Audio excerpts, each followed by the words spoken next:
Welcome to Cause of Craft. I'm your host, John Tilton. Why do we create? Where do our ideas come from? What does our craft say about us? These are the ideas we explore here on the show, and this week I'm joined by dancer Ethan Fuller. We discuss his rigorous journey performing with the New York City Ballet, the difficulties in starting a new career, and the value in teaching others what you know. Welcome to the podcast, Ethan. Thanks. Happy to be speaking with you. So before we get too deep into things, I'm actually not quite sure how to reference your professional background. We're going to be talking a lot about ballet, and I know the term ballerina, but here you are, a male ballet dancer. Is there an official term for this? I've actually looked into this because I get asked this so much, not extensively, but I've looked on Wikipedia, and apparently ballerina, as one would imagine, is an Italian term. It first had a more technical definition referring to the top level of female ballet dancer, so what we might call in America a principal dancer, but eventually became more commonplace as a female dancer in general. However, in Italian, in the Italian dance world, there was a parallel term of ballerino for men.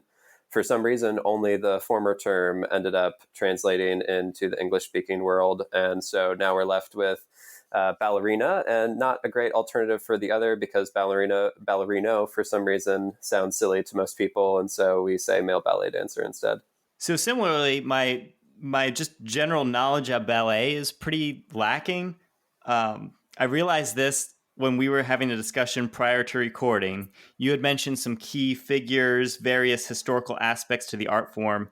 All of that was new to me. And so I know the entire history of ballet has a very broad scope, but could you walk through some of how it got started? Sure.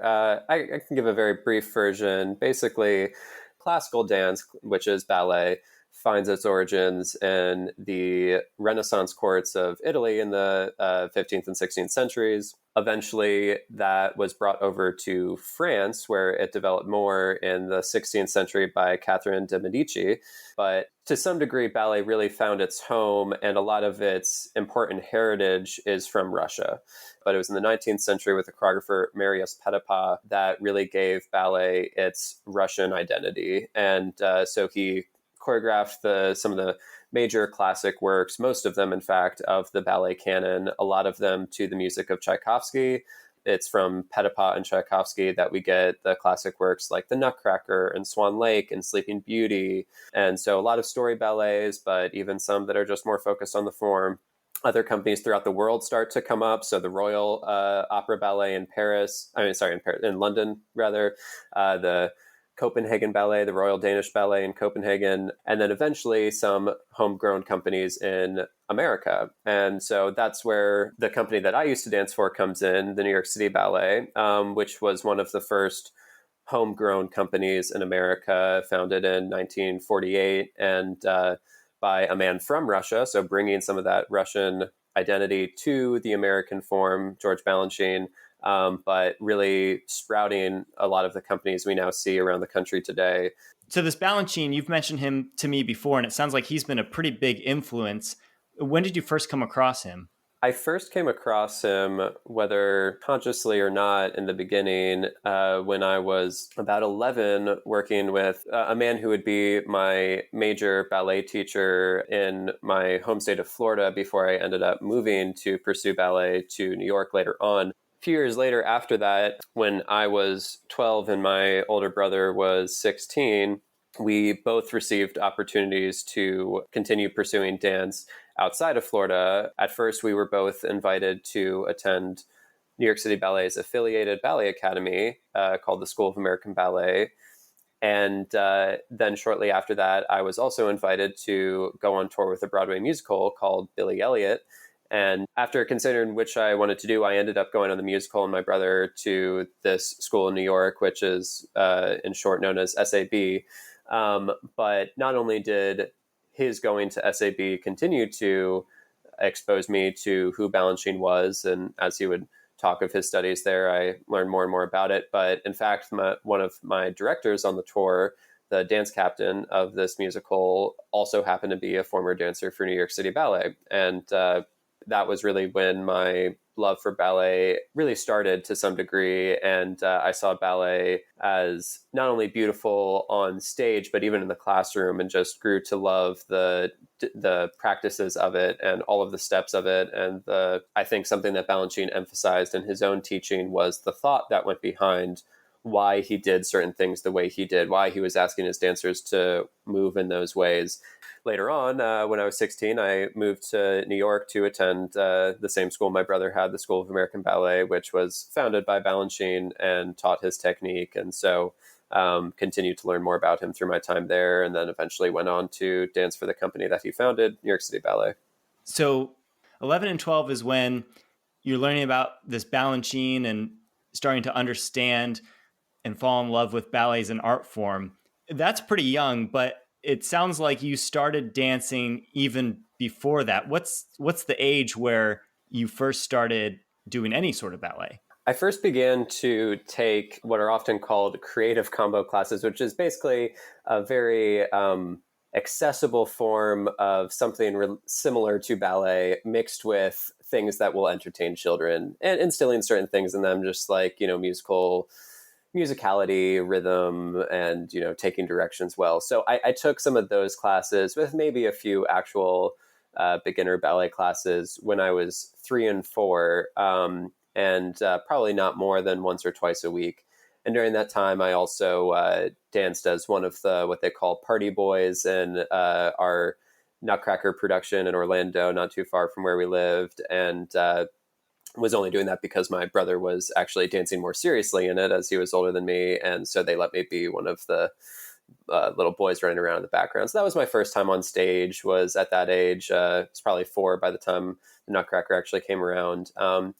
But to my memory, I didn't. After about 2 years of it, I didn't stick with it for a couple of years, which isn't that much. But I came back to it when I was 7, and at that point, I started taking it a little bit more seriously. My brother had been on what's called a competition team for a while.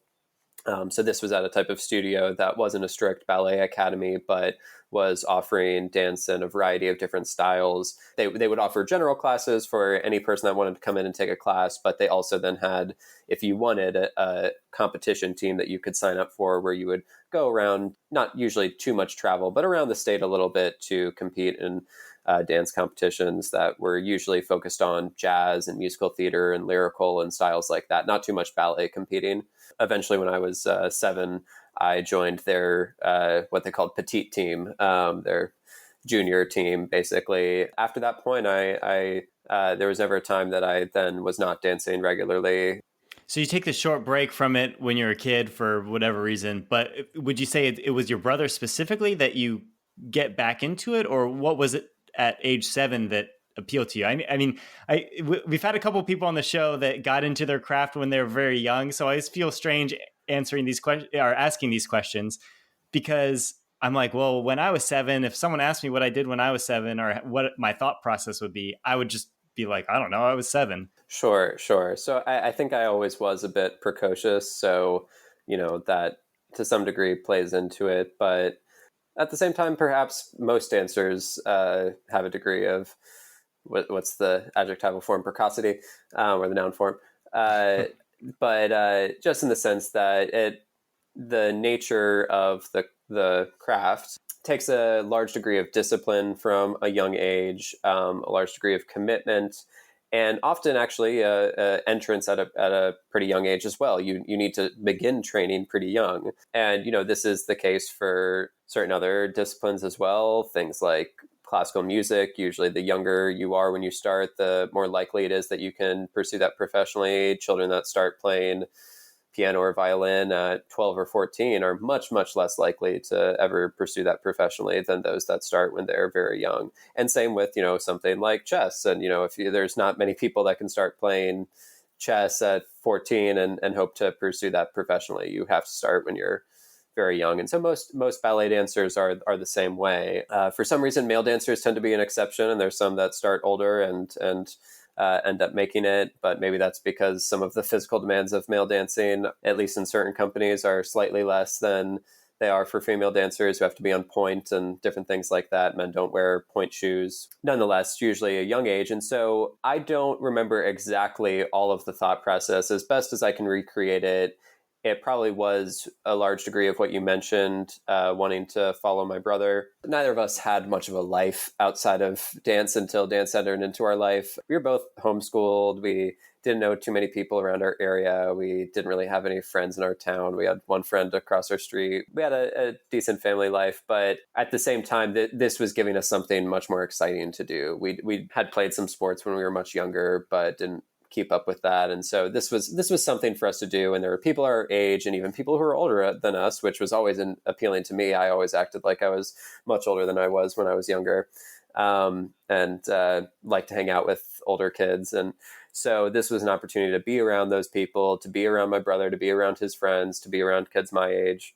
I do remember, though, liking it. And I think another part of it was I was always a ham to some degree when I was a kid. And that's part of why when I was younger, my favorite disciplines of dance were things like hip hop or musical theater, because I got to be very expressive and perform a lot. And so I would, goodness, those videos are a little hard to watch now, but they are funny. So it's kind of this community aspect and it's fun and maybe it's a little more loose around those earlier years. But then, like you're mentioning, you start to appreciate the artistic aspect of that. Can you go a little bit deeper into what you found beautiful about ballet, and has that changed, or has what first attracted you artistically to it, has that is that kind of been an essential part of it for you? One thing I think was lacking from my training growing up and perhaps stunted my true commitment to or love for ballet was I wasn't exposed to many live performances of it. And even recordings, I wasn't really guided in what I should be watching. You know, there's so much stuff you can find on YouTube. And oftentimes the best things are much harder to find on YouTube. And so I think when that was introduced much later on, a little bit when I was 12 and 14, dancing with some of those teachers I mentioned, but especially when I then moved to New York, I think it wasn't really until then that I fully appreciated as an art form, because up to then you're kind of just focusing on the exercises, you know, if as if to use a sports analogy, it would be like, you know, I'm just doing drills the whole time. And I just fall in love with the drills. And I'm saying, you know, these are really fun drills to do or really beautiful, but I've never seen a game, or I've seen very few. When, though, I did grow a greater passion for it, working with those teachers I've already mentioned, I mentioned some of the things that already appealed to me then, the logic to it, the intentionality of what we were doing. But it was intentionality for what would be called an aesthetic purpose. It was an intentionality for something that was beautiful. So, you know, Balanchine would say some things were utilitarian, some things were aesthetic. So Balanchine would give instructions of how to do something. He would say, you know, this is more efficient. We should be doing this because this is going to give us a better result. And these older ways of doing things are just wasting time, or, you know, are actually making it harder to execute the step we want to do. And that maybe was half of his directions. But another half, and I don't know the exact breakdown, but another side of the directions were, why are we doing this thing this way? This is much uglier than we could be doing it. We could be doing it so much more beautifully. We could be doing it so much bigger, better, or faster, or musically, or whatever. So there was this focus in my training then with these two men that I mentioned that was teaching us not only why we should do something more efficiently, which was for the first time really engaging my mind in my craft, but also at the other hand, talking about beauty and why something was more beautiful, why something looked better. Anyways, I fell in love with the craft of the exercise at the time. And Balanchine was intentional with his technique was something that was in service of his actual ballets. So it wasn't as if what I was doing in class was that far detached from what I would actually be doing on stage. It was very similar. So I was falling in love with what I would later see on stage. And then later on, when I really experienced live performance more regularly, when I moved to New York, that's when I was really just overwhelmed with, oh, okay, this is something much bigger than me. This is something that is exciting. This is something that has a history. This is something that involves a history even beyond us, beyond dance. We're dancing to live performances of some of the great music of the Western canon. And, you know, it grew in stages, but that's probably when it culminated. Was there a particular ballet you remember watching live and thinking, wow, this is, because it sounds like your instructor sort of started to plant in your mind that this is something more than the drills. Like this is part of this great art form. Yeah. And then did you recognize that during a specific performance, or was there a specific ballet that you pieced together? Oh, everything he's saying is true, and I'm watching it. Yeah. I think probably that happened most when I first watched, actually, not a ballet by Balanchine, but a ballet by a choreographer named Jerome Robbins, who is known for creating West Side Story and the dance and Fiddler on the Roof and things like that. So he created a ballet nearly using the entire composition of the Goldberg Variations, which I believe in its full form is somewhere from an hour and a half to an hour and 45 minutes long by Bach. So the ballet ran about an hour and 10 to an hour and 20 minutes long. No intermission, no pauses, no nothing, just continuous ballet and music. And I've always been, or I guess I shouldn't say always, but since I started liking classical music, I was always a sucker for Baroque music. That tended to be what I liked most. So it was already appealing to me, but the ballet was just gorgeous. And a lot of Robin's work in general is just very precise and is really using the ballet vocabulary that we practice in class. Even though Robbins wasn't necessarily a hyper modernist focusing on, only form, something like that, pure form. At the same time, this was a study in the form of ballet and how beautiful that could be and how that could sustain interest for an hour and 10 minutes, just doing stuff. There's no story to it, but it was just this marriage of beautiful music and beautiful dancing. It was in that ballet that I also saw, because of especially its length, what might be called a plotless ballet can still have almost the grandeur and the magnificence of these great story ballets of the earlier tradition.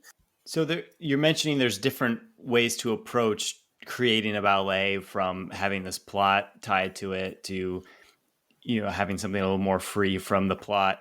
I'd imagine there's also different ways to interpret the ballet.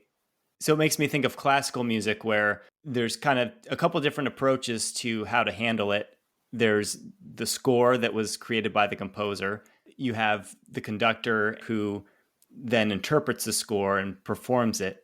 And there's kind of a wide range of ways to do that. You have very precise attention to which instruments were used at the time, or you have conductors who kind of end up adding a lot to the music in terms of how they direct the performance, and where it almost becomes a little bit of their own. I know you mentioned before that there's a little bit of that going on in ballet. Can you talk more about that? Yeah. Nearly the same thing happens, though without the medium of the score that's separating the original composition from the eventual performance. So we don't, there's never been, and this is somewhat what complicates the situation with dance, is that there's never been a standard notation system for dance. There have been attempts, but none that have become universal or that really have succeeded in recording all the necessary detail. We don't have that, so we can't say, oh, here are Pettipa's we might have some notes from his journals or things like that, but we don't have, the equivalent of a score from Mozart. And so that adds a layer of ambiguity.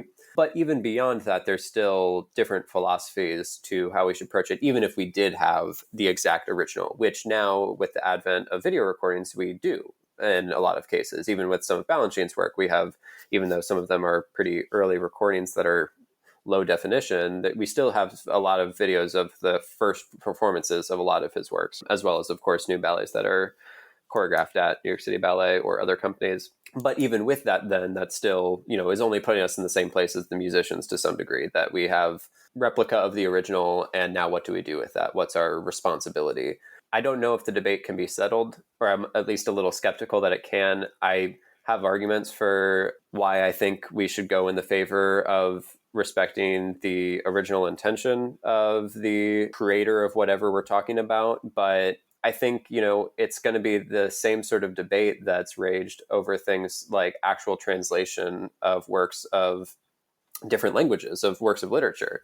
I was just reminded of this as I recently ordered a copy of Brothers Karamazov. I never read Dostoevsky and I wanted to fix that. And so I thought, okay, well, I'll look into what might be a good translation, because I know there's usually debates over which translation is best with whatever. And I've, already known this, been dealing with Homer and other things. So I ended up reading a New Yorker piece titled something about like translation wars or something about this, these new translations that had come out that some of our listeners are probably familiar with if they've read Dostoevsky that came out in, I think, the 80s or 90s, and replaced the popular ones before that. But anyways, it just, people are kind of talking past each other in this conversation, because some think it's okay to, see in some sense the translation of a work of art as its own thing. And, I don't mind if I'm reading the voice of the translator as opposed to the voice of the original author. It's okay as long as, that's also beautiful. Well, I'm not interested in that, but I don't know exactly how I can persuade that person that that's wrong, other than saying, well, it's not the original. It's at that point. So I'm always, in whatever we're talking about, I want to get as close as you can to the original, even if the original is worse than the updated version, even if it's worse than the translation.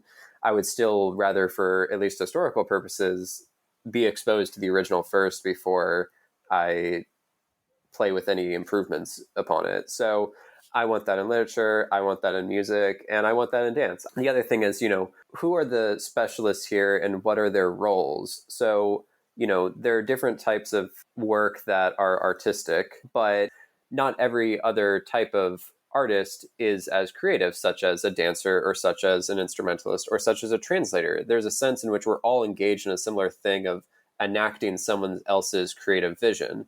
So I personally would rather, I imagine that there's a reason why some people are choreographers and some people are dancers, why some people are composers and some people instrumentalists or musicians, why some people are authors and some people translate those works, even though some translators are also authors in their own right. And same with the other occupations I've mentioned. Some dancers are also choreographers and some musicians are also composers. But nonetheless, I think in general, if I'm, a paying audience member, whose creative mind would I rather see on the stage? Well, I would rather see this person that is a donned choreographer, that, this person has, for some whatever reason, been recognized as having enough creative gifts to choreograph a piece like this and have it performed, whether in their own lifetime or years and decades and centuries later. And I want to see their creative abilities, whether that be creative genius or, something less than that. I still would rather see that person than this person that there's no reason I should expect that they have a particularly creative mind. They might, but I don't expect that every dancer will be as creative as every choreographer, or that for the same case in these other occupations I mentioned. So I generally want to see the creator's creation, and what I don't want to see at the same time is I don't want to see the choreographer dancing most of the time. I mean, they might be a good dancer, but there's, a reason why some dancers are dancers and some choreographers aren't. And so these people, what are you supposed to specialize in? You're supposed to specialize in executing this as excellently as you possibly can and dedicate your body to this, not necessarily your mind to the creative project of creating a ballet. So I want to see you do your job as best you can. And through that, I want to then see the choreographer having done his job as best as he can as you pass that on faithfully. But it is complicated. It's made no less complicated by the fact that some both choreographers and composers change their works throughout their time. And then we're left with the struggle of which version do we perform and which version of Balanchine are we faithful to? And so there's still questions there. It's not like it's a completely settled issue, but I think some faithfulness to the choreographer is important. So you're going to the School of American Ballet, and that's with the intention of ending up at New York City Ballet. And this isn't some it's not like, oh, I'm going to just some no-name place to perform. Like, this is one of the top, if not the top, ballet companies in the world. Yes, yeah, absolutely. And as is the school in its own right, not only considered as a feeder school to New York City Ballet, but also just in general providing dancers for companies all around the country and all around the world. So how difficult was it to get in the school in the first place? The school is a little bit easier to get into. Well, it's easier to get into than the company as far as acceptance rate is concerned. They end up taking more dancers into the school than they do dancers into the company, but it was still not a guarantee. I think because there's less boys or men in ballet, one might argue that it's always a little bit easier for a guy to get into someplace than a girl. Just there's more competition amongst girls. There's more girls that are dancing, but nonetheless, there you have to be at a very high level to get in. What was driving you to not only have pursued dance, but then to decide that you wanted to pursue it on the highest level? I think from my memory that when I was engaged with dance, even before I was focusing on ballet in particular, 12, 13, something like that, I was already had the intention of trying to dance professionally. I wasn't dancing for very long purely with the intention of doing it for fun or for recreation. And part of this, I think, at least in my case, was made possible or was contributed to by the fact that my brother and I had an aunt who had danced professionally. And so professional dance was already, it wasn't just that we were looking at her and saying, oh, I want to do what she did, but it was probably more so the idea that being a professional dancer was something that was more real to us because of her. Because we were from a small town. It's not like we knew that many people who had done that. And the professional dance community is pretty small. So you can, as probably is the case with you, you can probably go your life without meeting too many professional dancers. But because of that, it was just already more tangible for us and seemed more possible or more reasonable of a thing to aim for. That was, to some degree, always my intention, was to try to continue to pursue it. And ballet, to some degree, when I started focusing on it more seriously, was kind of a means to that end because, as is often acknowledged among dancers, ballet is the foundation of any other style of dance, or at least most other styles of dance. It provides the groundwork for other styles such as jazz and lyrical or contemporary or modern. You often, the better you are at ballet, the stronger foundation, and in the end, the better you will be at these other styles of dance. So to some degree, when I first started focusing on ballet more seriously, it was as a means to an end of just becoming a better dancer in general and being more employable in the future. But as I began to fall in love with ballet itself more, and not just as a means to an end, but as an end in itself, then my shift to just wanting to dance professionally moved to wanting to dance as a ballet dancer professionally. And I think just my personality, I would always like to do whatever I'm doing as best as I possibly can or achieve the best possible results. I then thought, okay, well, I'm acknowledged to be talented by other people and have potential. And no one's told me yet that I should give up dreams of ever dancing for an elite company. So if it's within my control, then I'm going to try to dance for the best company I can and be the best dancer I can. And so very thankfully, I didn't have to adjust my expectations too much and was able to achieve it. So how long is that program that you're in school for? At School of American Ballet. Yeah.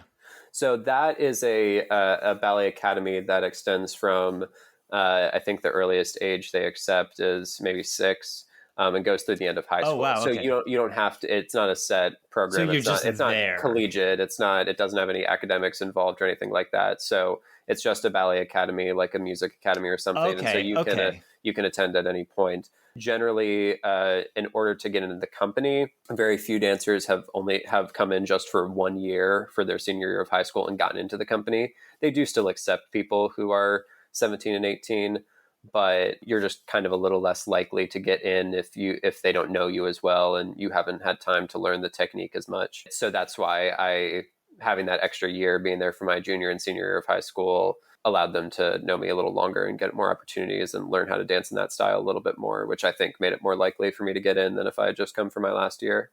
So do you have a pretty good gauge when you're getting to the end of your time there that you have a good chance of getting into the actual company? The process has changed a little bit since I left, actually. In the past, it was often considered the case that they so wanted dancers to be devoted to city ballet, the dancers in the school to be devoted to city ballet and to pretty much no other company, that, at least from what I've heard, they used to not let dancers know whether they were getting to the company until like the very last day of the semester.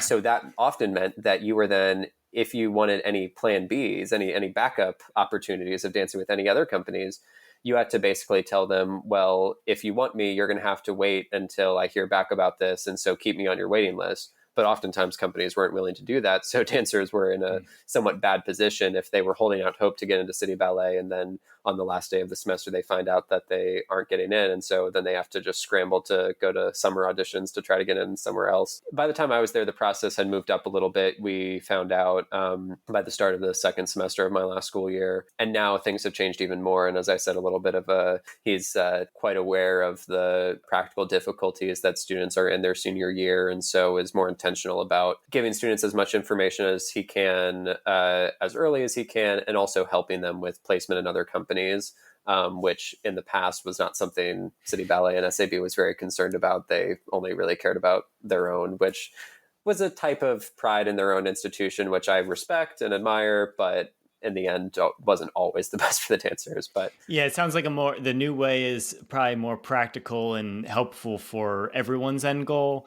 yeah, Whereas the first version, that's like the drama that you make a movie about, like, yeah, like yeah. all the stakes are really high. But yeah, you're right. There is something about that atmosphere that probably elevates Mm-hmm. the learning as well. So I wonder if you do lose something there. But at the same time, it's like, well, you don't want to wish that on someone where they're going through all this like, oh, I don't know, and I lost this other position that I can't get back. And it's an interesting thing.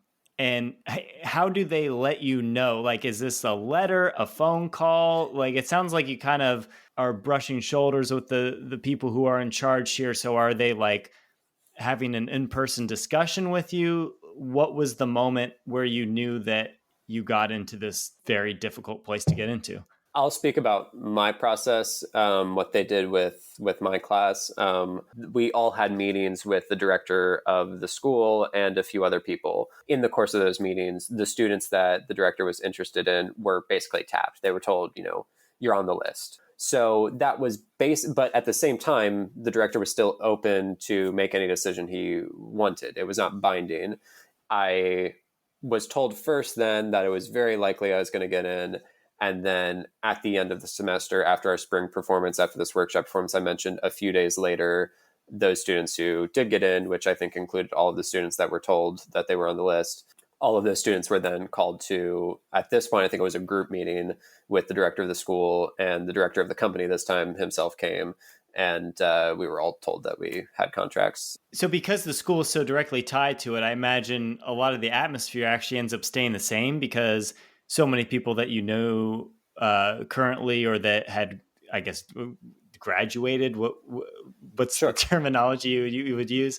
Yeah. Um, so you have people that you knew who came before, and then you have people that you're currently with. So I'd imagine there's a lot of crossover in the feel of what you're doing. Is that right? Yeah, I would say there is a good amount of that. There's certainly, as you mentioned, crossover with the various people that you're working with. And yes, it's in, we're right next door to the school and often using even the school's rehearsal studios for our own rehearsals and on occasions. And we're also free to still take classes at the school if we want to. If we want to take ballet class there, we're allowed to. And I, even my first year in the company, continued to live in the dormitory because they offered that to first year company members if they wanted to continue to live there. So I was around students all the time.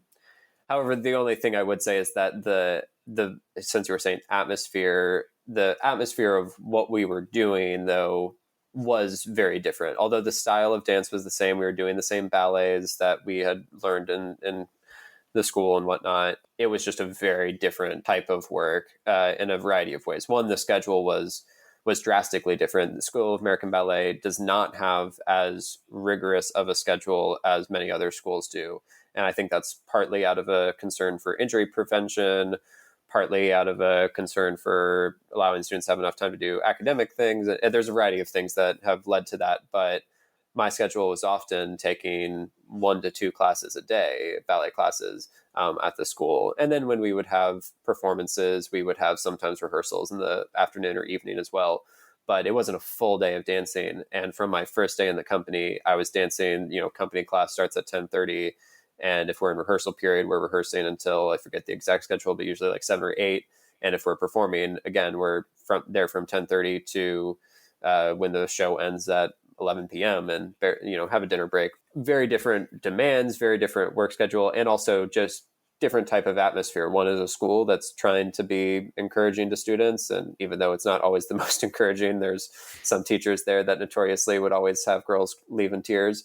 It was still much more intense and professional. And even the dancers were, dance is a hard occupation, and so there was many more dancers in the school that were bright-eyed and not too bitter about having to dance. But there was unfortunately a number of dancers who were a little bit more cool about their engagement with the art form, and some of them a little bitter, and not all of them nice. But there was also some great people. So it was different in some ways, but certainly continuity. And so at this level, what's the rehearsing like? City Ballet doesn't have anything equivalent of what, let's say athletes would have of, doing group drills or anything like that. We have a morning class. It's hard for me to not refer to the work of the company as we in the present tense. But anyway, so we did when I was there. But the company has a morning class every morning that is partially warm up and partially also a time to have whoever the teacher is to be working with the dancers on improving in certain things. But that class is only either an hour or an hour and a half, depending on what point in the season we're at. And besides that, there's no other time that we're focusing on. We don't have any other classes or exercises besides that. Everything else is a rehearsal for a particular ballet. So you're either learning the ballet the first time, in which a rehearsal director, what they call a ballet master or ballet mistress, this rehearsal director will either teach the ballet to you, or if you already know it, the ballet's already been done earlier that season or in that year or something, then you'll just review it and rehearse it, and possibly slot some new people into it or something like that. Also, time is spent for new ballets. City Ballet has a lot of new ballets commissioned every year. And so especially when we're in the rehearsal period, which is the time, what we call the weeks before we're actually performing, because while we're performing, we're still rehearsing for things. But in the time when we're only rehearsing, that rehearsal period is when often a lot of the new ballets will be choreographed. And so we'll often have 1 to 3 hour long sessions just to work on, those ballets at a time. And then of course more of that. But, so then we're actually having stuff made on us and learning those things, and then eventually polishing them up before performances. But another part of that is that because there's so many ballets, as I already mentioned, that are done each season, rehearsals continue into the performance period. And so when I mentioned that day, that day schedule that can extend from 10 to 10 pretty much, that day is made up of, so not only are you performing in the evening, but in the afternoon after your morning class, you are either rehearsing for ballets that are going to be performed later that night or later in the week. But oftentimes, because of the demands of the schedule, there are ballets that are performed in that season, which the season lasts, maybe a couple months. Within that season, sometimes there's ballets that you will be performing at the end of the season that you don't start learning until the performance period has already started. So it's not until you're already out of the rehearsal period, you're out of the classrooms, you're into the theater's classrooms, and you're learning a ballet that you're going to be performing in a few weeks, even though you have a performance that night. So it's a very there's a lot going on, and there's only so much time in the day, so many hours for rehearsal. And so we're often stretched to our limits, and the dancers often only have a handful of rehearsals for each ballet before they actually have to perform it. And so you mentioned this 10 to 10, so 12-hour days here. How many days a week? 6 days a week, and not all of those 10 hours are paid hours, because that includes breaks and different things. And there's a limit of how many hours you're able to work in the day before you start getting overtime and things like that. But still, I mean, for most people, the dinner break is too short for it to be practical for you to go back to your home or anything like that, especially if you have rehearsals up until the very start of dinner break. And if you're performing that evening and have to spend some time putting on your stage makeup or your costumes and doing last minute preparations for the ballet, you're usually pretty crunched in that break. And so often you're at the theater from early in the morning until whenever the performance gets out late at night, 6 days a week. So it's really no joke, the rigorous term that you used. That seems like the best way to describe it is that's a lot, Yeah. And so you talk about kind of what got you into the craft in the first place, like why you were doing it from a young age, why you continued doing it. Was it the same things that got you through, or was there something else required for you to even sustain that amount of workload? I think part of it was already just in some sense working hard for dance was already in some sense second nature to me. I'd been spending my life doing that, and certainly not always with that amount of hours, but the increase of them did not introduce anything substantially new except for just a greater quantity and more exhaustion and less sleep. But it was still just sort of natural to go into the studio each day and do your work. And then the performance aspect was new, but I didn't really think about that much right away. However, it wasn't too far into it that in my case, I started to realize that perhaps this level of rigor wasn't for me. And I don't feel like it was entirely just because I wasn't cut out to work that hard. I had worked very hard for, pretty much my whole life on dance. And I had even had experience with dancing professionally when I was younger, when I was, 12, 13, and 14 on that, working with that musical. It was very similar days like that where we were working all day long and 6 days a week. So it wasn't just that I couldn't possibly do it, but I think by that point I realized I don't know, it is unpleasant, and it's probably more unpleasant as you get older and you have less energy. So I was probably had more energy and less fatigue when I was 12 than I did by the time I was, turning 20. And so I think that's when I started realizing this is very hard. And, I had spent so long that I was just wanting to get in. And I think I wouldn't say that all dancers who are in training are idealistic or don't give any thought to the practical reality of what professional dance looks like. There's some wise dancers and some dancers who have given a lot of what they're doing a great deal of thought. But at the same time, I think it's hard when you're for that long of a time focusing on a particular goal to lose sight of what that goal might look like and just be focusing on trying to achieve it. And so I think that had propelled me in my last years of school, especially to just, and especially as I was at the school there and so close to the company and dealing with all these people that were from the company, I just wanted to be there.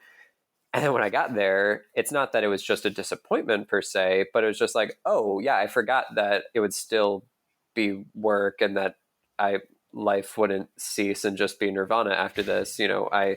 It's not, I didn't get to the end of the road. I got to the start of the road to some extent, professionally speaking. So I achieved my goal, but now it's time to just put in the work and do the ballet and do what we have to do. And so it continued to be natural to some degree for a period of time, but it was over that first year that I gave more thought to whether or not I wanted to continue doing this and whether I really had a passion for it as a practitioner that would sustain the rigors of it and the physical demands of it. So it almost is a lot like obviously you talk about how much you love the art form in general, but there is that aspect of like climbing the mountain, right? When the next challenge was just continuing the current challenge, it was almost like something that took a little bit of the spark out of it for you. At least that's what it sounds like. Yeah, I think there was still a goal to some degree of becoming a principal dancer. There's still a goal of achieving higher and higher ranks. But I think that's one other thing I looked at when I was there in the company. I just kind of realized, well, I would say that the experience between being a dancer in the school and being a dancer in the company is a substantial shift. It's quite different from each other. However, I didn't feel that the shift from being a dancer in the corps de ballet to being a dancer to being a soloist or being a principal was as drastic. And so I was still reaching for something to a degree, but in the first place, it wasn't going to be something all that different from what I was doing now. So I still had to come to terms with what I was doing now. Well, when I was a student, I almost could live in denial of my current experience. I could almost say, well, this doesn't really matter. I'm doing this for something else in the future. While as when I was in the company at that point, I was like, well, no, this is what I'm going to continue to be doing. I'm dancing professionally, and it's then just sort of a rank thing. And maybe it will make my job a little bit easier or more fulfilling or, more high paying, but it wasn't as if it was something completely alien to me as it had been when I was a student. At the same time, also that goal of being a principal dancer was also a little further away. It's very rare in City Ballet because it's such a big and elite company for a dancer who's just got into the company to become a principal anytime soon. It usually takes a number of years to even be promoted to a soloist and eventually to a principal. So as opposed to by the time I was really taking ballet seriously as a teenager, it was only a few years away with a lot of different changes that could happen before then. I mean, when I first started pursuing ballet seriously, I was, as I said, 14 in Tampa. And not only did I have the goal of wanting to get into a ballet company, but I wanted to first get into elite ballet school. And that could happen in a year or two. So it was a very immediate goal of, okay, I'm going to work really hard to try to get into the Paris Opera Ballet or to try to get into SAB. And then I got in, and then I was there at SAB, and okay, I have 2 years to try as hard as I can to get into New York City Ballet. And now I'm here, and I'm like, well, no, I don't have, it's not likely I'm going to get promoted to a soloist in 2 years. So I'm in this for the long run, or I'm not. But, I was then kind of faced with, okay, this is a much slower and longer process, and I'm kind of need to be aware more of how I feel about that process and what it's like just doing this work, which as a student, it was much more easy to put that aside and think, well, things will be different when I get to the next place. Yeah. Which they often were, but I still wasn't always paying attention to what it was like at the time. At the time, were you thinking, oh, I want to do a different sort of dance? Or were you thinking just no dance at all? Like just something completely different? Like when these thoughts first started coming to your mind, what was the direction overall they were taking?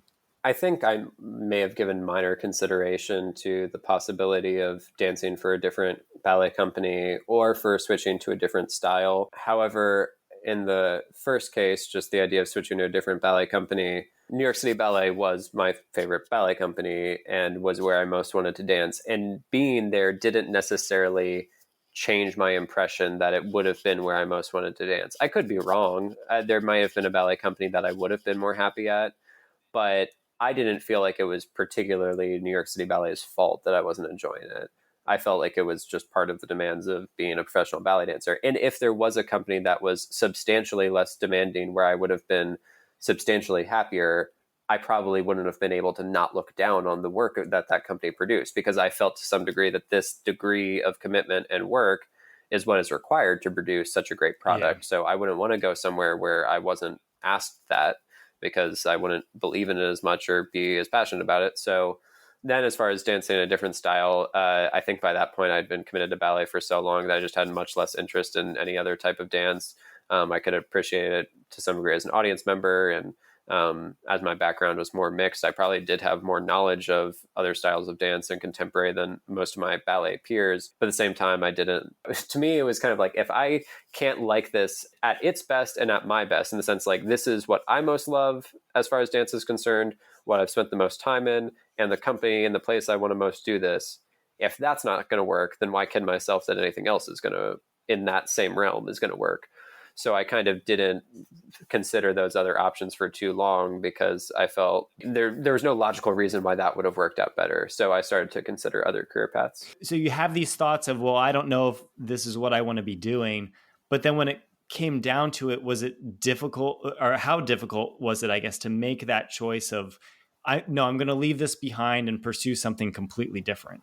I just want to preface this by saying dance is a very specialized thing. That it would be easy, as I continue on in this explanation, and even with what I've said so far, for someone to initially, and I don't mean to pass judgment on if someone does hear it this way, but it would be easy to, and understandable for someone to hear this as being maybe a little privileged to be having this much thought about, what you would like to do, or, you're in an elite city and you have a job at 18, you didn't have to go to college.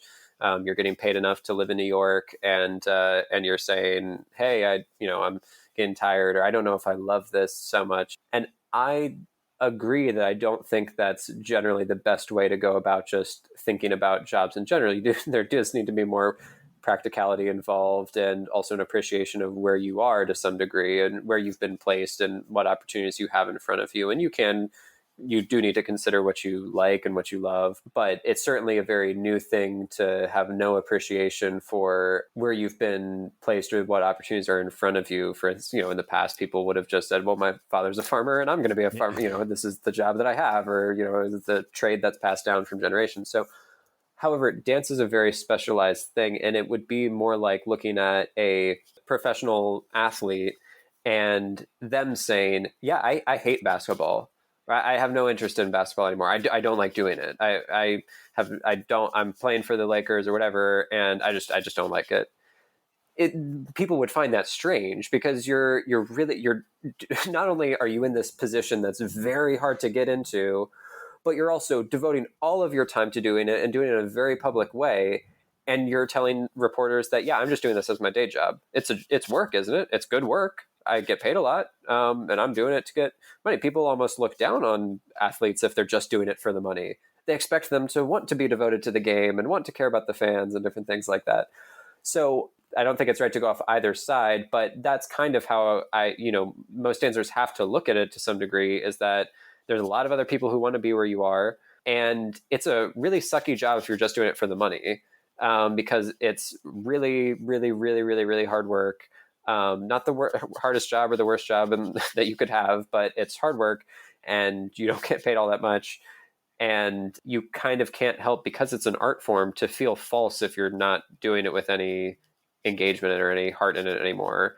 So just preface that to say that as these considerations go forward, it's probably unfamiliar to a lot of people what that would be like. So anyways, but I'm not saying that there was no immaturity or error in my judgment at the time. But after realizing these things during my first year in the company, and sort of being faced with what was perhaps a lack of passion as a practitioner, even though I still appreciated the art form, and also being faced with the rigors of it, that terrible thought crossed my head of like, well, what if I left? Which was just so unthinkable to me at the time, given how much time I had devoted to it, how many years this had been my goal, how all of my family was so happy that I got there, and how much sacrifice has been made.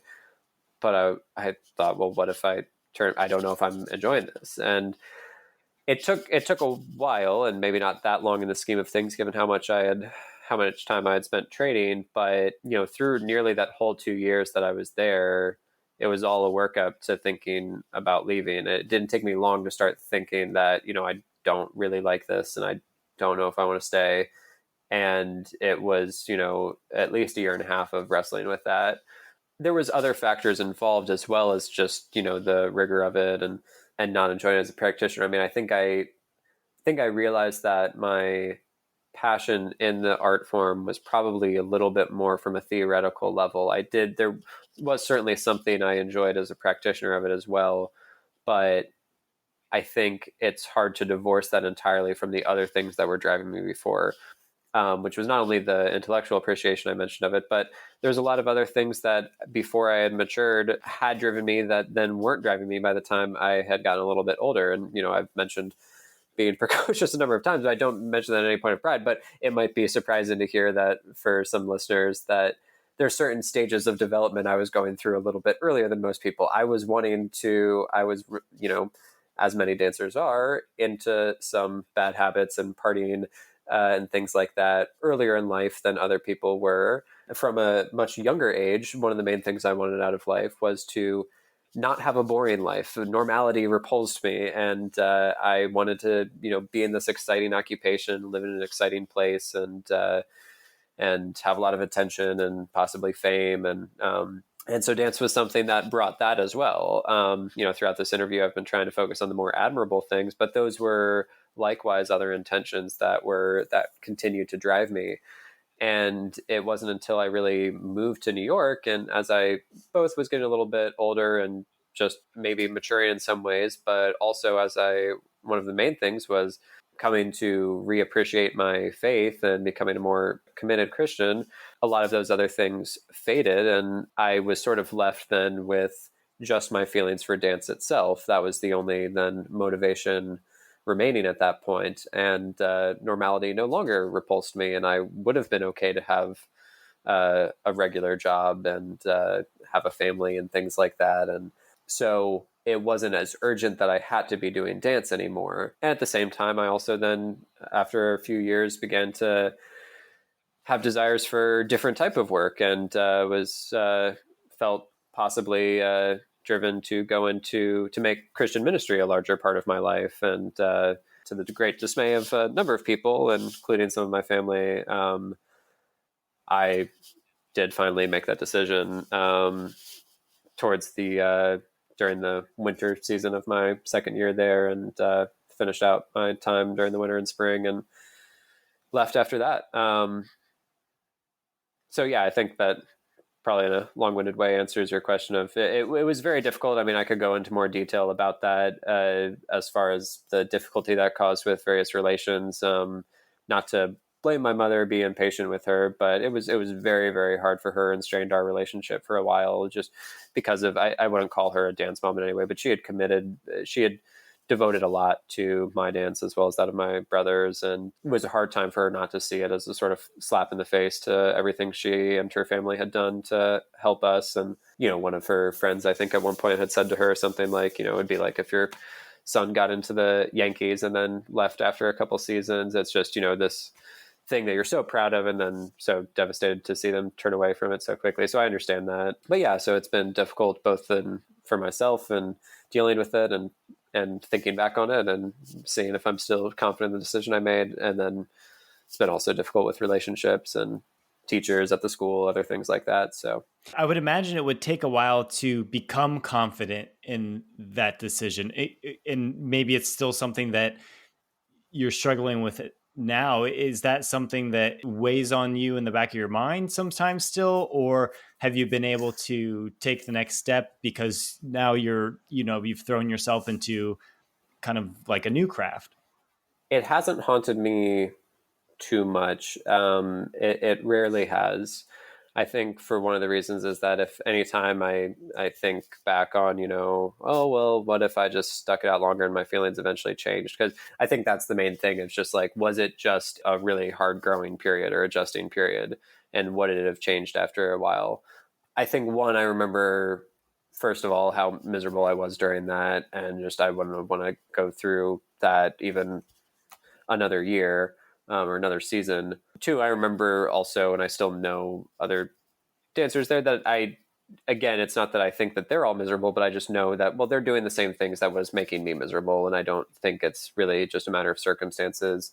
And then as far as the things that I was compelled to, not only what I was pushing away from in dance, but also what I was drawn to do instead, has fulfilled me and has made me happy. And I do feel like I have gifting in these areas as well. And then I'm still able to utilize something of my former background, and I continue to teach dance. And it's really been through since I left the company and stopped dancing professionally and started teaching. That has been one of the chief things that has actually made me appreciate ballet to some degree again. A lot of the things that we've talked about so far are really thoughts that have formed over the last couple of years since I left. I think at the time while I was dancing, I probably wouldn't have spoken so loftily about dance to you if you'd asked me any of these questions, which might sound surprising that while I was doing it, I would have a lower opinion of the art form than now that I'm not doing it. But it was really hard for me to parse out my appreciation for the art form and my feelings towards doing it, as it's much easier now on the outside to say, well, no, what is there that is still commendable and that I still appreciate and that I want to try to have other people appreciate. So you mentioned dance instruction, and so is it specific to ballet, or you've mentioned that ballet is kind of the core of some other uh, art forms of dancing, dance forms? I'm not sure. Again, all the Yeah. lingo here, but are you specifically teaching ballet, or are you teaching a variety of dance? What are you involved with on the dancing front still? Yeah, so I am only specifically teaching ballet. And are the students that you have, are they, I guess, how many of them are on a similar track to what you were on at that age? Or, well, I guess I'm assuming that they're quite a bit younger, or It depends. I've taught at a number of different studios over the last couple of years. I've taught from very young to up through high school and even some adult classes, which I've taught more rarely. But at this stage, when I first moved back to Florida, I was going off of to begin with a number of the connections I'd had from growing up dancing around the area in which I lived, and that was before I was really dancing at serious ballet academies. So a lot of the places that I'm teaching right now are mixed discipline ballet or mixed discipline dance studios that aren't as much focused on ballet. So I'm not dealing generally with students that are as serious at pursuing ballet. They might be serious at pursuing dance in general, although not all of them are per se, at least professionally. but very few, if any, of them that I've worked with are serious about pursuing ballet in general. There's been a couple exceptions, of academy here and there that I've taught some classes at, but yeah, not regularly. So, and I'm happy to. It is how I grew up dancing in those type of environments before I moved to ballet academy, so I'm used to that. And I don't, I think there's a part of me that would prefer to work with, to work at a ballet academy and to work with students that are, let's say, as committed as I was. But that's merely more of a matter of style of teaching and what I think I might excel at more and how I teach, rather than just, the students I appreciate more, respect more. I don't begrudge anyone not wanting to pursue ballet professionally. So I'm happy to work with these students. And if they're gaining anything from it, that's great. And so I'm going to come back to the dancing instruction as well. But so you've kind of hinted at it already. But so you're pursuing a theology degree. What specifically are you trained to be a pastor or a professor, or like what's your current kind of track, and what led you to?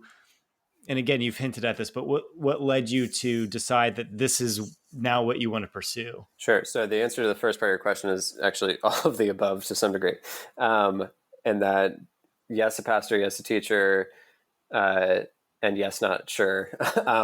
There's a type of minister called a teacher that would be a teacher. It's called a teacher of the church. That is an ordained ministry. You are ordained as a pastor. You can, oversee the sacraments. You can preach in a church, but your main occupational responsibilities would be as a teacher in an academic institution. So whether it be at a seminary or Christian university or secular university, teaching biblical or theological studies. And so I think that's what I'm most inclined to do. And so I'm planning on pursuing postgraduate education if I can. But there's a sense in which I'm also not sure. And I might end up deciding I feel more called to the more pastoral side of things, becoming a full-time pastor. But right now I'm probably a little bit more inclined to the academic side. As far as how I went down this path, it started when I was in New York. And as I mentioned, I had sort of a large life change after it was about after my first semester in New York, and became much more committed as a Christian, sort of rediscovered my faith, as it were. At that point, started getting interested in reading more theology and studying my faith more seriously, and also was able to get involved in a number of different sort of ministry opportunities, both through, there was a college ministry that was in New York that I was happy to be a part of, but I also started leading a Bible study for the students in the dormitory at the school while I was there.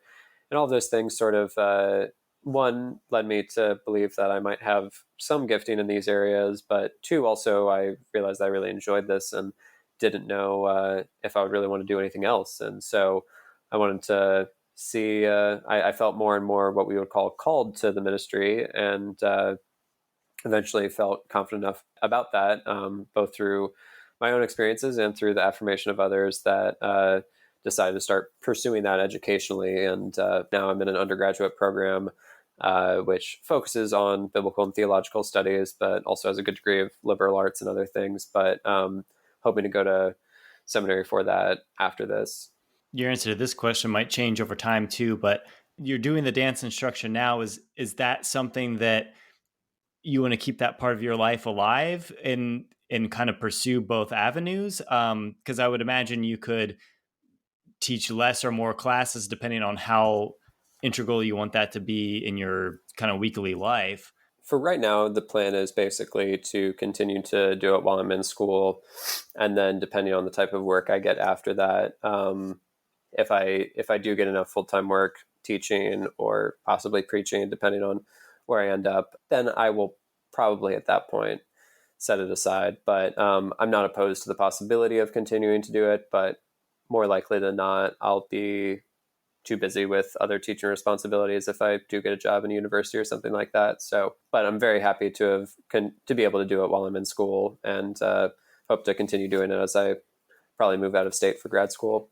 I would think that most people would look at dancing and ministry as kind of these two very separate worlds that, if you imagine a Venn diagram, there's not going to be a lot falling kind of in the center there. But is there anything that has carried over where you think, oh, these lessons earlier in my life connect with this new discipline that I'm learning. Yes, I think there are some things that have carried over. It would be easy to identify little things that have been foundational, like an understanding from an early age of the importance of discipline and being able to motivate yourself, and also even working with teachers and respecting authorities and things like that. But on a deeper level, I mean, some of the other things we've already touched on have some minor carryover, at least in the way I think about certain things. We've talked about the importance of the original intention of the author and things like that as it relates to art and even in translation of works of literature. But that's something that is very important in my own biblical studies now as I work on learning the original languages that scripture was written in and different philosophies of how to translate scripture. And that is something that still remains important to me, but from somewhat different convictions. But nonetheless, there's that focus on the original author's intention. I think also teaching dance has been very helpful in gaining experience teaching and learning also the importance of being able to condescend in the older definition of the term, not necessarily be condescending to people, but how to, as someone who was pursuing something in a certain way, be able to translate and accommodate someone who is pursuing it in a different way.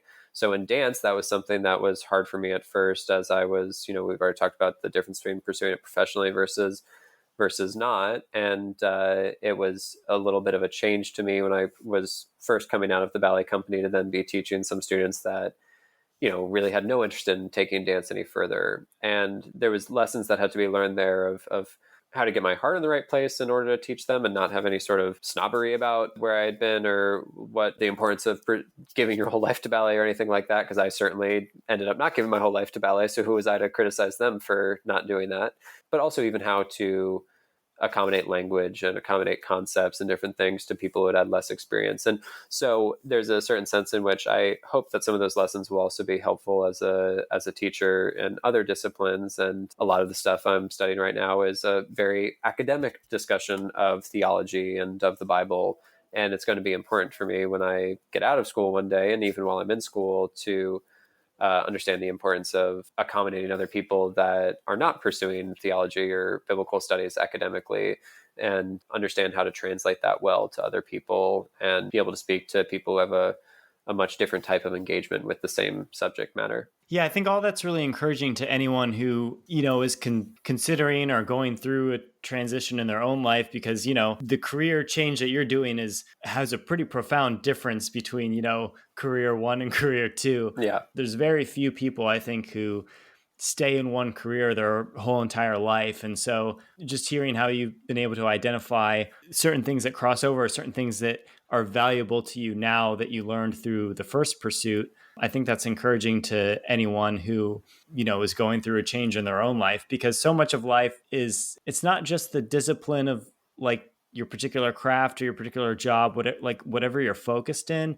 There's just so many life lessons and things about character. And there's something about teaching that no matter what discipline you're in, whether or not you're teaching professionally, I think there's inherent value in teaching someone what you know. absolutely. So being able to have that experience, whether it be directly related to your future ministry work, and I think ministry is definitely there's a lot of teaching involved in that.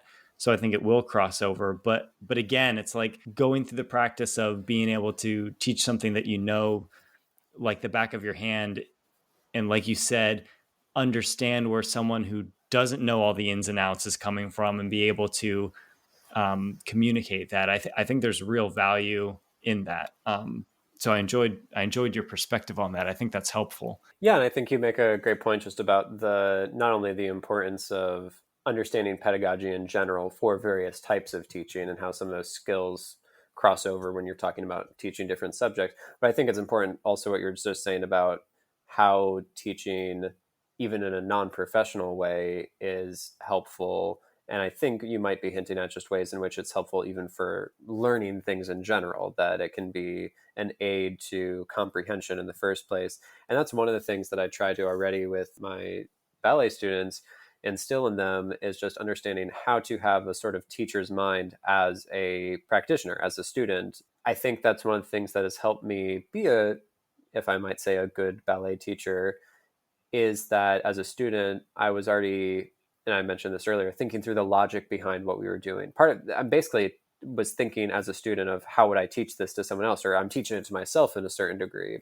And I had teachers that focused on, giving yourself corrections and understanding things on a deeper level and understanding not only what to do, but why to do it. And in a sense, that's an aspect of looking at it from a teacher's perspective and why are they telling you to do this? And I think that made me a better dancer as well, not just a better teacher. And so there is a sense in which that's very important for dancers to learn, and maybe to have some experience in trying to teach, because it will make them think through those things more. But I think that applies to a bunch of other disciplines, and probably all disciplines. The importance of how articulated to someone else can make you understand it much, much better. Thanks for listening to this episode of Cause of Craft. Hit that subscribe button so you never miss an episode, and follow Cause of Craft on Instagram, where I post quotes and visual companions for each episode. If you enjoy the show, please consider telling a friend about it and leaving a 5-star review on Apple Podcasts. Those reviews will help more people discover this content.